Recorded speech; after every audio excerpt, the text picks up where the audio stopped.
Neste vídeo eu vou mostrar a diferença entre o PROC-V e o PROC-X, e também quais são os erros que muitas pessoas cometem ao utilizar essas duas fórmulas. Antes disso, eu peço para que você se inscreva nesse canal e curte o vídeo para que o YouTube possa compartilhar isso com outras pessoas. Eu vou iniciar aqui com a fórmula PROC-V. Aqui eu tenho o ID do produto e quando eu digitar esse ID ou mudar a informação aqui, eu quero que traga a descrição do produto que está aqui a tabela ao lado. Para isso, eu vou iniciar a fórmula aqui utilizando igual PROC-V, abrir parênteses. O valor procurado é o valor que eu estou digitando aqui nessa célula, aonde eu vou procurar em outra tabela, que no caso seria essa aqui ao lado. O meu valor procurado será esta célula G5, ponto e vírgula. A matriz tabela é aonde eu vou procurar essa informação. Então, ela está nessa tabela. Então, eu vou selecionar aqui o ID do produto e a descrição do produto. Ponto e vírgula.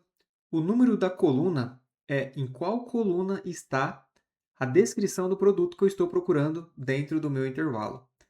Então, aqui, a coluna ID é a coluna número 1 e a coluna do produto é a número 2. Então, eu vou digitar 2, ponto e vírgula.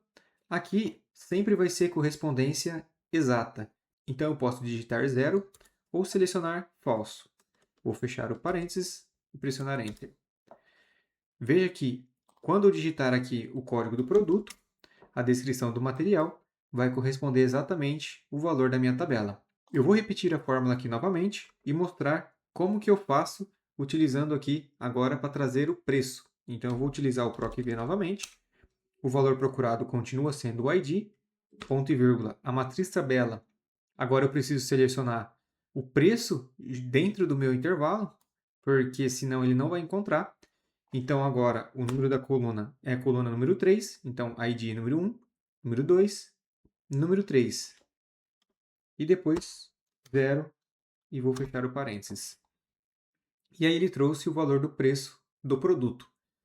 Qual é o erro que muitas pessoas cometem ao utilizar essa fórmula?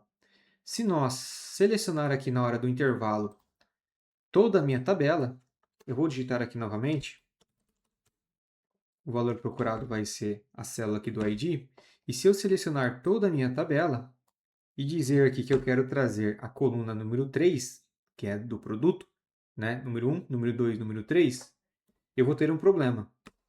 Veja só, quando eu fizer isso, a fórmula vai retornar ND, dizendo que não encontrou o ID dentro da minha tabela, sendo que o ID está aqui, dentro do meu intervalo. A função do PROC-V, ela funciona da seguinte maneira. Ela sempre vai procurar a primeira coluna do intervalo. Quando eu selecionei aqui, a primeira coluna do intervalo era o meu ID. Quando eu mudei agora que gerou o erro, a primeira coluna do intervalo é a coluna do prazo. Então, a fórmula do PROC-V não vai funcionar dessa forma. Nós precisamos identificar aqui qual é o valor procurado. Então, se é essa coluna vai ser a primeira coluna do meu intervalo e o valor retornado será o que estiver à direita. Então, o PROC-V praticamente ele faz assim. Ele vai vir nessa coluna, vai procurar o valor, a hora que ele encontrar o valor, ele vai andar tantas casas para a direita, que é a informação que nós colamos no índice da coluna, que é o número 2 e 3 que nós utilizamos aqui para o produto e para o preço. Então, eu vou voltar aqui puxando o ID como a primeira tabela. Aqui no caso não é número 3, né? Vou corrigir aqui número 2 agora. E aí sim ele trouxe o valor corretamente.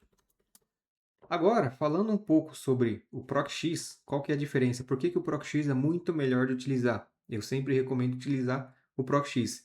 Ele não tem esse problema de ordem de colunas dentro do intervalo.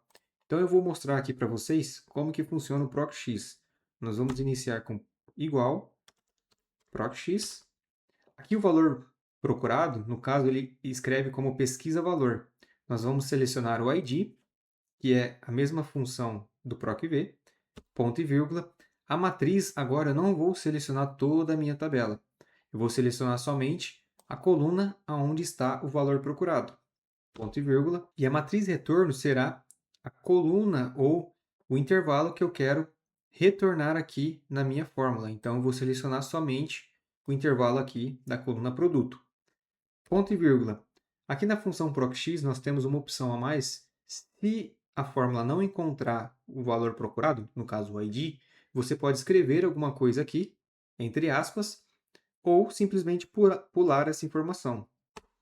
Eu vou pular essa informação e vou colocar aqui correspondência exata, assim como no PROC-V, e vou fechar o parênteses. Veja que agora ele também trouxe o mesmo resultado. Então, se eu mudar aqui, ele vai trazer a informação corretamente. Eu não tenho mais que selecionar o número da coluna. Então, essa é a vantagem do PROC-X. Então, sempre que vocês forem utilizar, eu recomendo que vocês utilizem o PROC-X, mas o PROC-V também vai fazer a mesma função. A diferença depende da ordem da sua planilha, depende da ordem da sua tabela, aonde está o valor procurado. Se o valor procurado estiver à esquerda, você terá problema e vai gerar um erro aí no PROC-V. No PROC-X, não tem esse erro. Aqui para finalizar, eu vou utilizar aqui novamente PROC-X, continuo procurando o valor do ID, procuro na coluna ID e matriz retorno vou selecionar o intervalo do preço. Ponto e vírgula, se não encontrado, vou pular e vou digitar 0. E aí ele trouxe o valor corretamente. Então toda vez que eu mudar aqui, automaticamente vai mudar as informações aqui. Se eu colocar um item que não encontrou, ele vai gerar ND. Ah, mas eu não quero que fique ND aqui. O que você pode fazer? Aqui, quando não encontrar alguma coisa, você pode colocar não disponível. Por exemplo, vou dar um Enter. E aí, se ele não encontrar alguma coisa, ele vai falar que esse ID não está disponível porque não encontrou no intervalo. E aí você pode personalizar conforme a sua necessidade aí na sua planilha. Então essa é a diferença do PROC-V e do PROC-X. Se você gostou desse vídeo, curte, compartilhe e se inscreva aqui no canal. Muito obrigado e até o próximo vídeo.